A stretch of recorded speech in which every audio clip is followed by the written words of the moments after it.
What if a 30-something man committed 7 murders in connection with the 7 deadly sins? I'm talking about that word. I don't know how to say it. I guess it's pronounced Seven, and it's by David Fincher, and I watched it last night, and it was crazy. The story, I give 5 out of 5.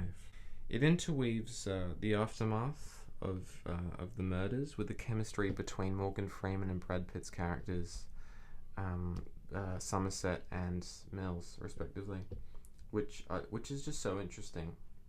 They have good on-screen chemistry together, and I like that they didn't show the actual murders. A, because that would have been really violent, and B, because you don't need to. It's actually some kind of more scary to sort of play back the murder in your head when you don't see it. So how can I break this film down? I'm going to draw Mills, I'm going to draw Somerset,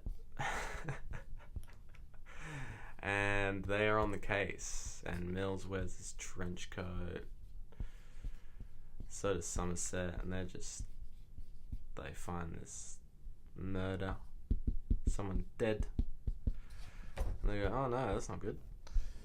And then they have to find out who the murderer is.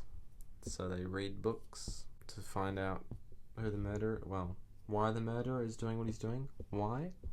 Which is quite interesting. Look, I love the story. It's an amazing thriller. It's such a... I don't know when I'm going to see a story this good. It's rare. It is so rare. Because it's clever. It's clever that the way David Fincher has structured this movie, because you have them finding the murderer, and then they almost catch the murderer, or who they think the murderer is. You know, it's Mills, Brad Pitt, right? He's got a little six-pack, and I don't know, he's got a gun in his hand, because Mills just wants to get the bad guy. Somerset wants to read books and understand the bad guy.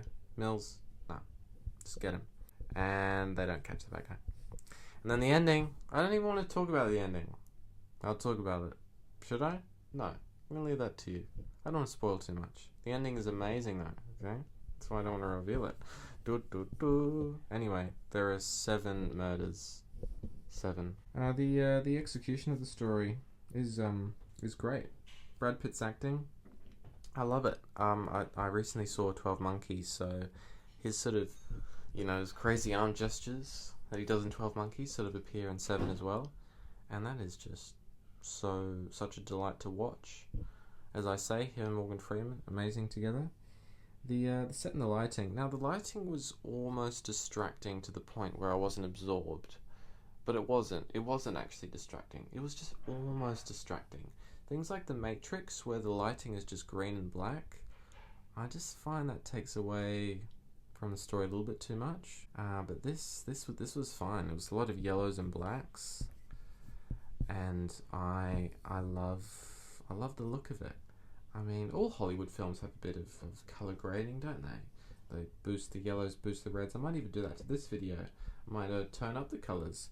But that's done quite extremely in this film, and I love it. It really adds to the ambiance that's needed. The grimy nature, the framing, the cinematography is great. Oh, cinematographers, watch this film. It's great because you've got like a light source on this side of the frame. This is your frame. You got a light source on this side of the frame, and here's just darkness. I saw that a bit in the middle third of the film, and I thought it was interesting the way they position the lights. I've got to watch this film again because there's just so much in it, but it is violent, okay? Not for the faint of heart, and I am the faint of heart, I'll tell you that. This is one of my first R-rated movies. Okay, the music is good. It's unique. It's fierce. It's Howard Shore from Lord of the Rings. He did Lord of the Rings, but he's done lots of other stuff. And this was not what I expected from him, but it was great. And the titles and the design of the film are fiercely different. I'll tell you one spoiler. It's not really a spoiler. It's not a spoiler at all. The end credits are, they ascend rather than descend. and that just messes with you. But it's so cool. Why didn't I think of that? You know, I'm sure other films have done it too, but I've never seen it. Yeah, the credits are sending upwards, which is just such a nice touch to this crazy film. My favourite scene, it's got to be the ending scene. This mystery ending scene. Because it's just amazing when you finally see the murderer's face and it doesn't let go. It just sticking in my mind now. And I didn't even know the actor very well, but after the film, and you don't see him up to the end scene, really. No, you don't. But once you see him in the end scene, it scars your memory. I'm giving The Execution of the Story 5 because it's just brilliant. And Gwyneth Paltrow's acting is amazing. Her character is quite... She's in a very difficult situation, and she just plays that out very well. You know, I'm not a parent, so I can't understand what she's going through, but that must be such a difficult decision to make, and you'll know what I'm talking about. So watch out for Gwyneth Paltrow. That's how you pronounce her name. I often mispronounce names because I just read them on IMDb and I never hear them. Now, who is this film for? Well, it's not for the faint-hearted. I already told you that. It's the people who want a thrilling roller coaster, a grotesque roller coaster, I'll say. And it is really, you know, out there. But it's great for a thriller, and it makes you think afterwards. It really makes you leave the cinema going, wow, it's gonna stick with you. So, such a powerful film, Seven.